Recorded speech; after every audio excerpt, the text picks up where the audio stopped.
লা ইলাহা ইল্লাল্লাহ ফিস করে বলার কোনো জিনিস না, এটা ঘোষণা করার জিনিস। লা ইলাহা ইল্লাল্লাহ হলো ওই জিনিস যেটা শাসকদের সিংহাসন চূর্ণ বিচূর্ণ করে দিছে, যেটা সাম্রাজ্য ধ্বংস করে দিছে, নতুন সাম্রাজ্য তৈরি করছে, যেটা সভ্যতা মুছে দিছে, নতুন সভ্যতা তৈরি করছে, যেটা ইতিহাসের পাক পরিবর্তন করে দিছে। লা ইলাহা ইল্লাল্লাহ হলো ওই জিনিস যেটা মজলুমকে তার হক দিছে, যেটা আদল এবং ইনসাফ এনে দিছে, যেটা ধনী গরিবকে ধনীর সমান করছে, অসহায়কে শক্তিশালী সমান করছে। এটা হলো লা ইলাহা ইল্লাল্লাহ।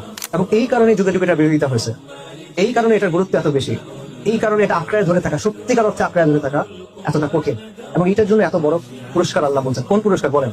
আসমান এবং জমিন এবং তার ভেতরে যা কিছু আছে সবকিছু যদি আপনি একসাথে করেন, এক পাল্লায় দেন, আরেক পাল্লায় লা ইলাহা ইল্লাল্লাহ, লা ইলাহা ইল্লাল্লাহ ভারী। আসমান এবং জমিন একসাথে করে একটা লোহার আংটি যদি করা হয়, লা ইলাহা ইল্লাল্লাহ সেটাকে ভেঙে ফেলবে। 99টা আমল নামা দিগন্ত বিস্তৃত, এক পাল্লায়, আরেক পাল্লায় শুধুমাত্র আশহাদু আল্লা ইলাহা ইল্লাল্লাহ ওয়া আশহাদু আন্না মুহাম্মাদুর রাসূলুল্লাহ, এটা ভারী হবে। এই জন্য এত পুরস্কার এটার জন্য। আর কারো কর্তৃত্ব নাই, আর কারো রাজত্ব নাই, আর কারো সার্বভৌমত্ব নাই, আর কারো মুলকিয়াত নাই, আর কারো কথা চলে না, আর কারো কথা মানার কিছু নাই। একমাত্র কর্তৃপক্ষ, একমাত্র সার্বভৌম সত্তা, একমাত্র মালিক, একমাত্র ইলাহ আল্লাহ আযজা ওয়া জাল, লা ইলাহা ইল্লাল্লাহ। এটা আপনার নাজাতের বাণী, এটা দুনিয়াতে আপনার আজাদির বাণী, এবং এটা দুনিয়াতে এই জাহেলিয়াতকে উৎখাত করে সেখানে দ্বীনকে কায়েম করার যে বিপ্লব, সেটার বাণী।